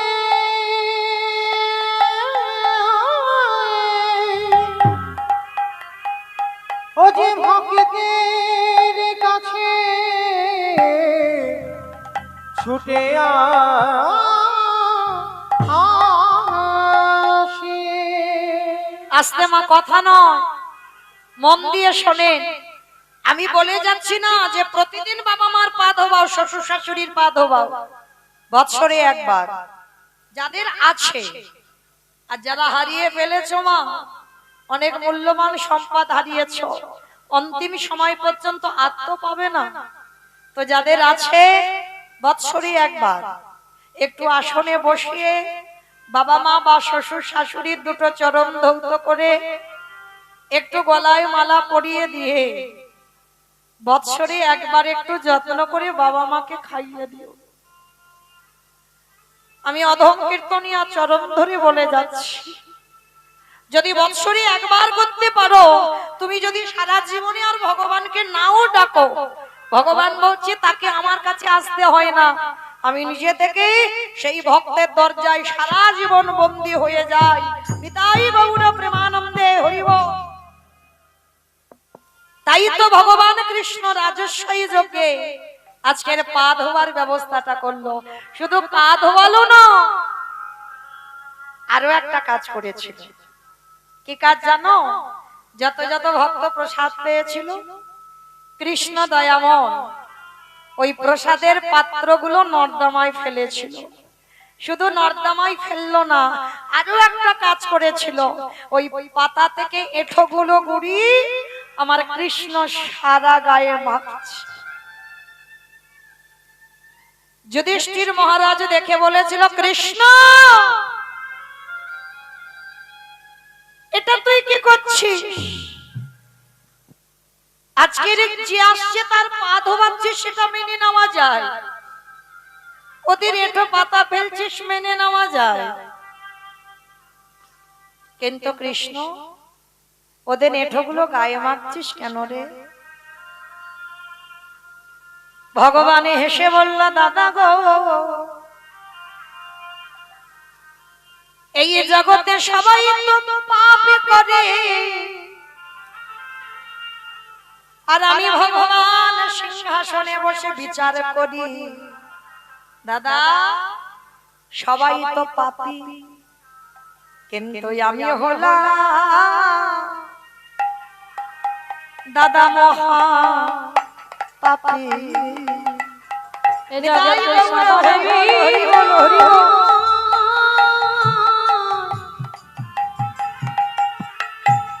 সবার বিচার করি বটে, কিন্তু আমি হলাম মহাপাপী।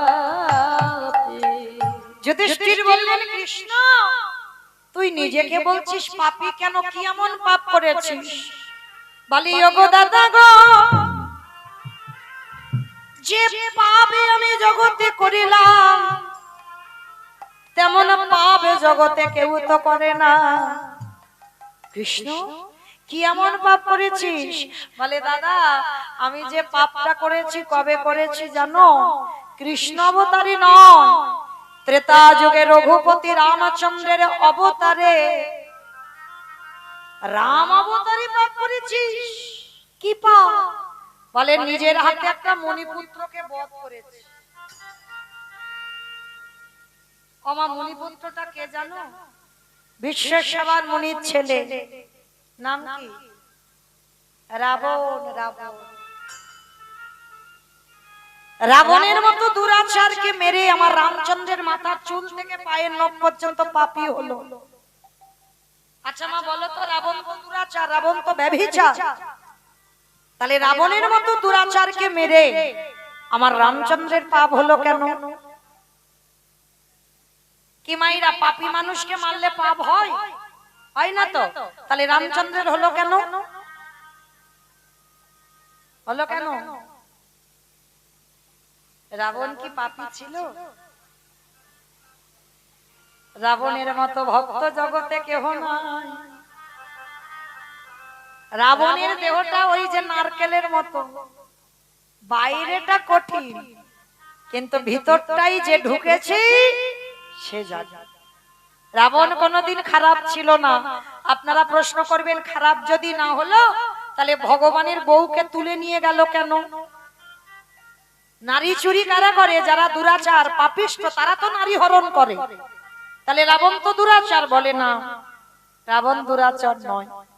যে যেমন ভাবে নেবে বাবা, কেউ যদি মনে করে নারী ভোগে তার কাছে ভোগে, আর কেউ যদি মনে করে নারী সাধনার তার কাছে হয় সাধনা। এইটা তো খেয়াল করতে হবে। রাবণ এমনি এমনি তো আমার সীতামাকে তুলে নিয়ে যায়নি। নারী ভজনের, নারী সাধনার, নারী আরাধনা, ওই নারী চরণ যদি ঠিক ঠিক ভজন করা যায়, আমাদের অচিরে কৃষ্ণ প্রাপ্তি হয় গো।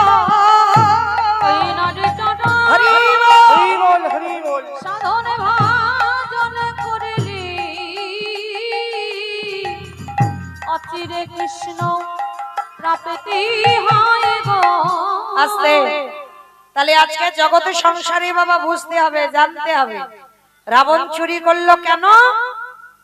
যে রাবণের একটা দুটো বউ নয় 10,000 বউ ছিল, তবু বাবা কিসের জন্য ভগবানের বউ চুরি করলো? আমাইরা একেবারে সোজা ভাষায় তোমাদেরকে বোঝাই কেন বউ চুরি করেছিল। আচ্ছা আমার সিনেমা টিনেমা দেখো তো? আমার সিনেমা দেখো? আচ্ছা সিনেমা বাদ দাও, সিরিয়াল দেখো? সিরিয়াল দেখো তো? আচ্ছা যারা যারা সিরিয়াল দেখো, আমি জানবার জন্যই কিন্তু প্রশ্নটা করলাম, আজে বাজে কথা বলবো না। তাহলে সিরিয়াল যারা দেখো, আচ্ছা শুধু কি নায়ক নায়িকা থাকলে সিরিয়ালটা ভালো লাগে? একটা ভিলেন লাগবে, খলনায়ক, মারামারি হবে, কাটাকাটি হবে, খুনোখুনি হবে, তবে তো বাবা সিরিয়ালটা জমে উঠবে, তাই না? আচ্ছা বলো তো, যখন ভিলেন নায়ককে জব্দ করতে না পারে, কিছুতেই নায়ককে মারতে পারছে না, শেষ পদ্ধতিটা কি করে? কি করে? হ্যাঁ, নায়িকাকে তুলে নিয়ে চলে যায়। আর নায়িকাকে যদি একবার তুলে নিয়ে চলে যায়, আর কি বাবা নায়কের কাছে যেতে লাগবে মা? 10 তলা বিল্ডিং থেকে ঝাঁপিয়ে নায়িকার কাছে যাবে না? মানে এটা বাচ্চিকের কথা বললাম, এবার আমি তত্ত্বে মেলাবো, একটু মিলিয়ে নেন। আমার রাম যদি নায়ক হয়, সীতামা যদি নায়িকা হয়, রাবণ যদি ভিলেন হয়, নায়ককে তো জব্দ করতে পারছে না, এবার নায়িকাকে তুলে নিয়ে গেছে। শুধু তুলে নিল না, জ্বালা দিল, যন্ত্রণা দিল, ব্যথা দিল, বেদনা দিল, কষ্ট দিল। আরে নায়িকা যত নায়কের নাম ধরে বসে বসে কাঁদে, আরে কি আমার নায়ক রূপী রামে থাকতে পারে? 7 সমুদ্র 13 নদী পার করি ওই সোনার লঙ্কায় ছুটে যাবে। হরি ও যে ভক্ত বড়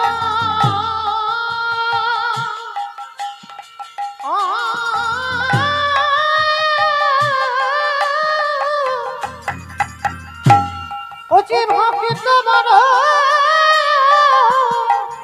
ভালো বাসে,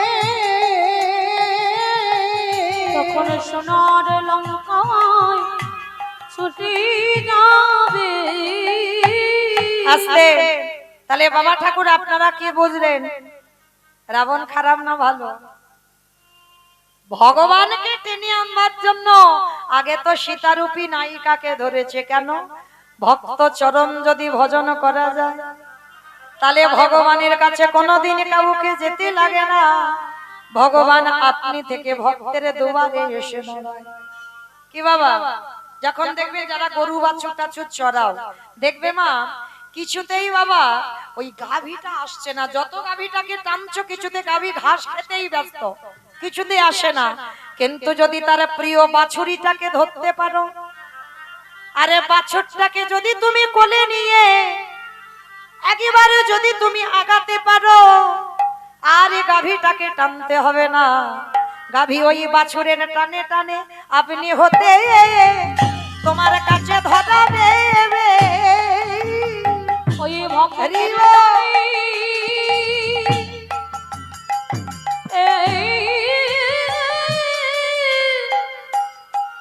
ওই ভক্তের টানে ভগবান যে আপনি হতে ধরা দেবে। আস্তে তাহলে বাবা ঠাকুর অনুভব করে দেখেন, ভগবান বলেছে আমা হতে নাম বড়, নাম হতে ভক্ত বড়, ভক্ত হতে ভক্তের পদধূলা আরো বড়। তাহলে রাবণ রাজা তো জানে ভক্তরে ভজন করতে হবে, তাই তো সীতামাকে তুলে নিয়ে চলে এসেছে। আর সীতামাকে তুলে আনলো যখন, তখন তো বাবা রাম রাবণের যুদ্ধ হলো। আমার রামচন্দ্র অকাল বোধন দুর্গা পূজা করেছিল, যে আশ্বিন কার্তিক মাসের যে দুর্গা পূজাটা হয়, ওই পূজাটা তো আমার রাম করেছিল। কেন? রাবণ বধের জন্য। আর দুর্গা মাকে উপাসনা করে, মা শক্তি আরাধনা করে রাবণ বেঁচে ছিল। আর সেই শক্তি আরাধনা করে রাবণ বধ হলো। আর রাবণকে বধ করে রামচন্দ্রের মাথা থেকে পায়ে নখ পর্যন্ত পাপী হলো। আর সেই পাপ কবে ধৌত করলো? কৃষ্ণ অবতারে যুধিষ্ঠির রাজস্বয় যোগে। অমাইরা যারা যারা মন প্রাণ দিয়ে শুনছো, বুঝতে পারলে তো? আবার ঘুরে ফিরে সেখানে চলে এলাম। এইবার ভগবান রাজস্বয় যজ্ঞে অগ্নিদেব, পবনদেব, বরুণদেব, ইন্দ্র, ইন্দ্রাণী, ব্রহ্মা, সাবিত্রী, শিব, দুর্গা সব পরপর লাইন দিয়ে দাঁড়িয়ে আছে। আর কৃষ্ণ একে একে ডাকে পা ধোবায় আর যজ্ঞের ভিতরে প্রবেশ করা। আর এমতো সময় জগৎ জননী মা দুর্গা আমার বাবাকে ডাকছে, প্রাণনাথ, অপ্রাণনাথ, আর দেরি নয়, চলো কৃষ্ণ পা ধোবাবে, পা দুটো একটু ধুইয়ে নিয়ে চলো। বাবা হেসে বলছে, পার্বতী তোমার মাথা ঠিক আছে তো? কৃষ্ণ পা ধোবাবি আর আমার মতো পাপির পা দুটো বাড়াবো? শোনো, তোমার যদি ইচ্ছে করে তো তুমি লাইনে দাঁড়াও, আমার পা তো আমার কৃষ্ণ ধোয়াতে পারবে না। এই কথা বলে বাবা বাবা লাইন থেকে বেলাইনে চলে গেছে, আড়ালে, মানে প্যান্ডেলের বাইরে গেছে। আর বাইরে গিয়ে মনে মনে ভাবছে কৃষ্ণের চোখে ধুলো দিয়ে যজ্ঞের ভিতরে ঢুকতে হবে। অমাইরা, কৃষ্ণের চোখে ধুলো দেওয়া যায়? এই যে আমি দাঁড়িয়ে আছি, মানে মোটামুটি দেখতে সবাইকে পাচ্ছি, খুব দূরে দূরে যারা বসেছে খুব একটা ভালো দেখা যাচ্ছে না। আচ্ছা, কে কীর্তন শুনছে, কে হেসে গেল, কে কেঁদে গেল, আর কে বসে বসে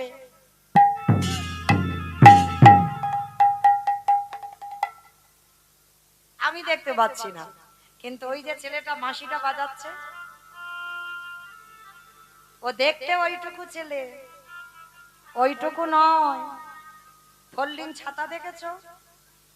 ফোল্ডিং ছাতা, ও ফোল্ডিং ছাতার মতো, খুলে দিলে বড় হয়ে যায়, আবার গুছিয়ে নিলে ছোট হয়ে যায়। তাহলে দেখতে ওইটুকু, ও চোখ চারদিকে ঘুরে ঘুরে বেড়াচ্ছে বাবা।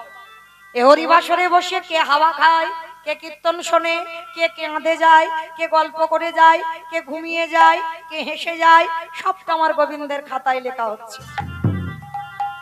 তো আজকে লক্ষ্য করে দেখেন ভগবান কি করেছে। মনে মনে ভাবছে, দেখেছো এ বেটা আমার চোখে ধুলো দেবে, যার জন্য আড়ালে চলে গেছে। কিন্তু আমি রাবণকে মেরে যে পাপ করে আছি, ওনার চরণ না ধোয়ালে আমি পাপ থেকে মুক্তি পাবো না, যার জন্য আমার চোখে এই দায়িত্বটা নেওয়া। আর সেই বাবা বেলাইনে চলে গেল, তাহলে দেখি ও তো আসবি আমার কাছে, ঠিক কথা। এবার বাবা মনে মনে করছে আমি ধুলো দেব কি করে। বাবা আড়ালে গিয়ে বাবা দুম করে একটা কুকুর হয়ে, কুকুর হলো প্রভু ভক্ত। আর যেই না কুকুর হয়েছে, মনে মনে চিন্তা করছে কোথা থেকে ঢুকবো। কৃষ্ণ তো দরজায় দাঁড়িয়ে আছে, আর কোথাও থেকে ঢুকবার জায়গা নেই। কিন্তু একটা জায়গা দেখতে পেয়েছে, কৃষ্ণের পায়ের তলা। মানে ভগবান তো পা ধুইয়ে যাচ্ছে, নিচু হয়েছে, হেঁট হয়েছে, আর পায়ে দুটো হাঁটুর মাঝখানটা ফাঁকা মতো দেখেছে। আর বাবা মনে মনে করছে কুকুর হয়ে ওইখান থেকে গলে ভিতরে চলে যাবে। বাবা বৈষ্ণব কিরম বুদ্ধিটা খাটিয়েছে দেখো।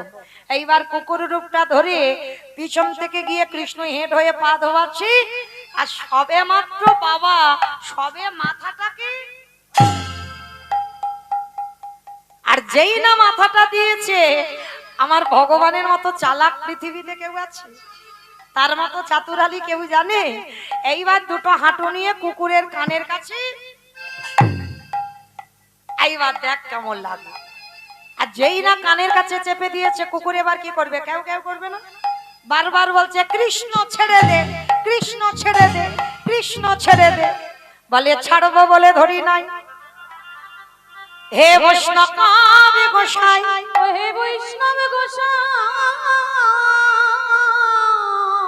তোমার মতো বৈষ্ণবের দুটো পা ধোয়ালে বোধহয় আমার কম হতো, তাই তো বৈষ্ণব হয়ে জেনে বুঝে তুমি আমার জন্য এক্সট্রা দুটো জুড়ে দিয়েছো। মামা বুঝেছো? শিব ঠাকুরের কটা পা? দুটো পা। আর কুকুরের চারটে পা, চারটে পা। ভগবান বললে হে বৈষ্ণব, তোমার মতো বৈষ্ণবের দুটো পা ধোয়ালে আমার জীবনে কম হতো, ওই জন্য তো তুমি আমার জন্য এক্সট্রা দুটো জুড়েছো। এবারে দাহু দাহু ছোট তুমি বাজাইয়ে দাও। বলে ও হে হরি বল হরি বল। বৈষ্ণব গোসাই, দাও দাও চরণ বড়াই দাও।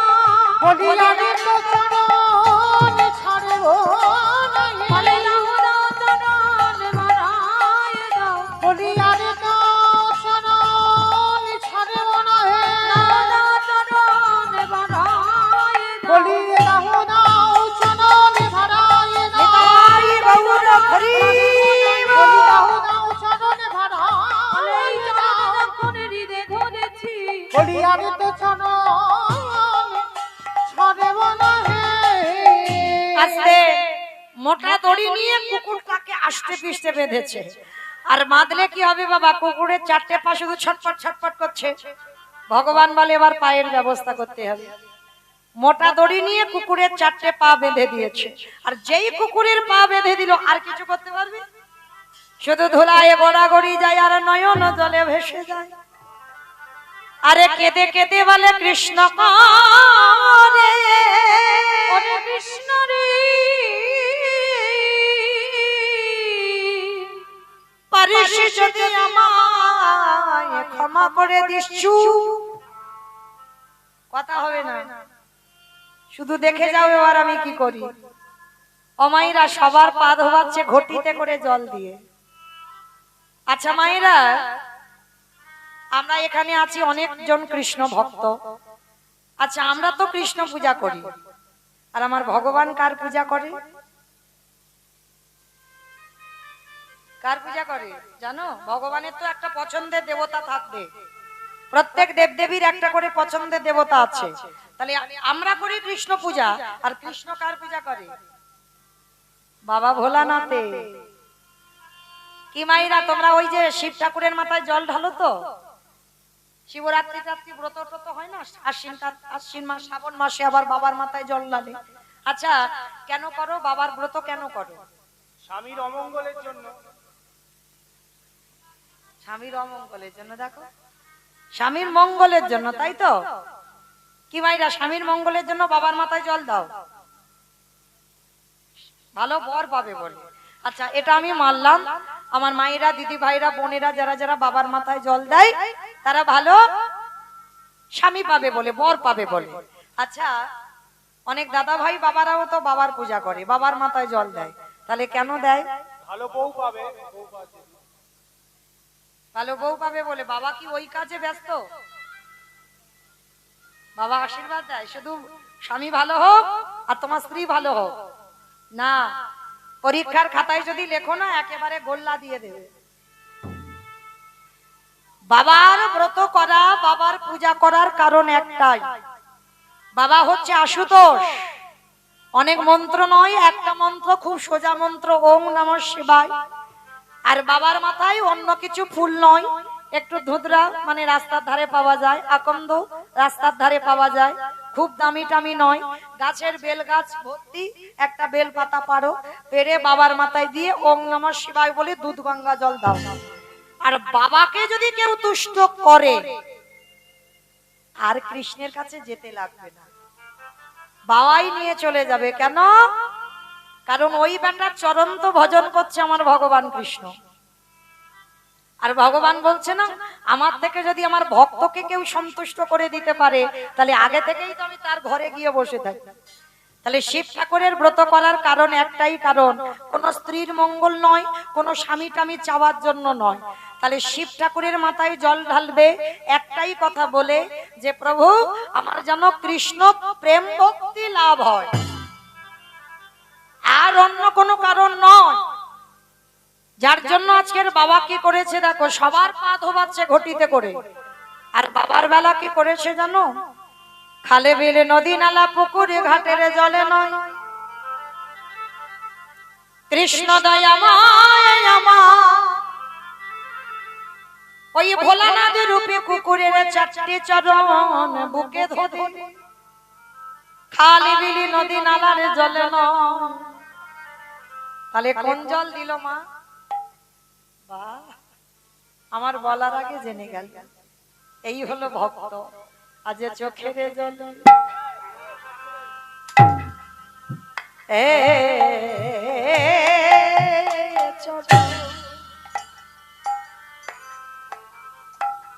চরণ ধোয়া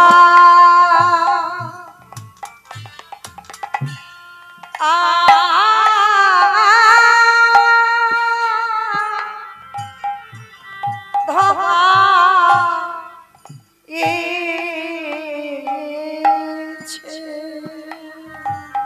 হে বৈষ্ণবী কৃপা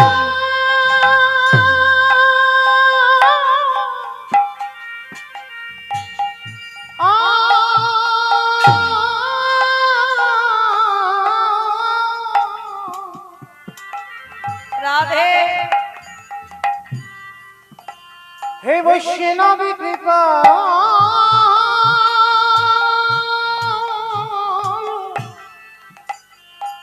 কৃপা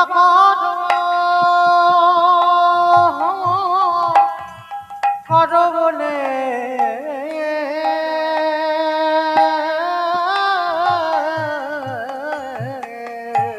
যে চোখের জলে চর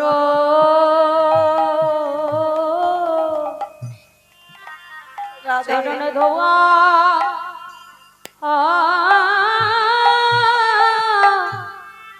ধোয়াইছে, সখনই আমার বাবা ভোলানাথ বলল, কৃষ্ণ আজ আমার মতো অধম, আমার পায়ে তুই ভগবান হয়ে চোখের জল, এই যে আমার সব থেকে বড় অপরাধ। আমি কথা দিলাম কৃষ্ণ রে, আগত কলিযুগে কোনদিন আমি আর শিব হব না। বাবা বুঝতে পারছেন? যেখান থেকে এসেছিলাম আবার ঘুরে ফিরে সেখানে চলে এলাম। প্রশ্ন করেছিলাম, সত্যতে শিব, ত্রেতাতে শিব, দ্বাপরে শিব, কলিতে শিব নয়। এই কেন নয়, এটা হলো তার কারণ। কৃষ্ণের চোখের জল ভোলানাথের চরণে পড়ল বলে ভোলানাথ বলল, কৃষ্ণ আগত কলিযুগে হব আমি অদ্বৈত আচার্য গোসাই, তুই আমার কৃষ্ণ নয়, তুই হবি নদীকার নিমাই চাঁদ, নদীয়ার নিমাই চাঁদ।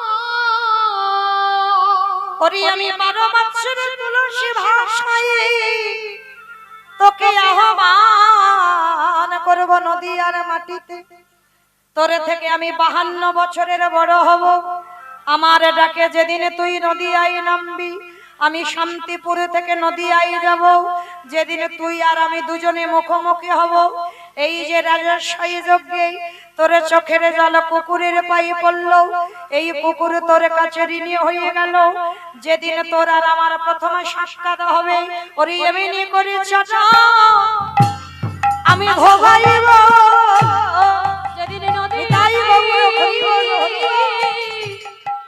নিমাই হবি এমনি করে চট ধোয়াইব আমি এই প্রতিজ্ঞা করে গেলাম সেদিন নদিয়াতে নিমাই হবি করে সেদিন কেদেরি সব করি আমি প্রতিজ্ঞা করে গেলাম যেন চরণ ছাজা করিস না ভাই। এই প্রতিজ্ঞা করে নিতাই গেলাম গৌর প্রেমানন্দে হরি বল। করিস না এই প্রতিজ্ঞা করে গেলাম সেদিন এমনি করে চট ধোয়াইব আস্তে তাহলে মায়েরা কি বুঝলাম আমরা, সেই বাবা ভোলানাথের ডাকেই কৃষ্ণ এলো, অন্য কারোর ডাকে নয়। কারণ রাজেশ্বরী যজ্ঞে কথা দেওয়া ছিল, আর এসে কি করছে আমার মহাপ্রভু, কেহ বলে পুরবেতি দিলা, কেহ বলে পুরাবেতি রাবণ বধিলা কেহ বলে পুরাবেতি আস্তে ওমা উলু কই সব মাঠে মাঠে বুঝতে গেছো উলু, উলু নেই এখানে গ্রামে, উলু নেই, আছে যদি থাকে কই একবার দেখাও উলু। কেহ বলে পুরবেতি রাবণ বধিলা, কেহ বলে পুরাবেতে আমার গোড়ারি গোড়া গোড়া গোড়া গোড়ারি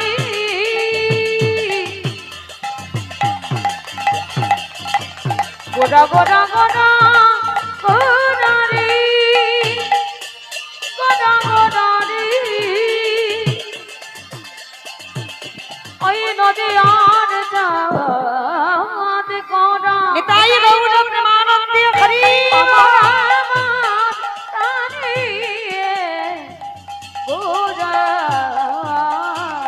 কেহ বলে পুরাবেতি রাবণ বধিলা ও গো গোলকের বৈভব লীলা প্রকাশ করিলা, ওই গলকের বৈভব লীলা প্রকাশ করিলা ওই গোলকের ভাবিলা প্রকাশ করিলা শ্রী রাধার ভাবে গোরায় অবতাঙ্গা, শ্রী রাধার ভাবে রে গোড়া অবতার শ্রী রাধার ভাবিয়ে রে গোরা যাবতা ওই শ্রী রাধার ভাবে রে গোড়া অবতার হরে কৃষ্ণ নামে গৌ করিলা প্রচার, ওই হরে কৃষ্ণ নাম গৌ করিলা প্রচার ওই হরে কৃষ্ণ নামে গৌর হরিলা প্রচার এইবারে লীলা প্রকাশ হলো, এইবারে লীলা প্রকাশ হলো এইবারে লীলা প্রকাশ হলো, এইবারে লীলা প্রকাশ হলো গোলকের বৈভব লীলা প্রকাশ করিলা, ওই গলকের বৈভব লীলা প্রকাশ করিলা ওই গোলকের বৈভব লীলা প্রকাশ করিলা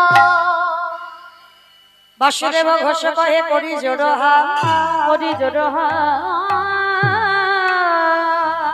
অগজে গো সেই কৃষ্ণ সেই তো জগন্নাথ, অবশ্যই তো জগন্নাথ বাসুদেব সে কহে এইবার লীলা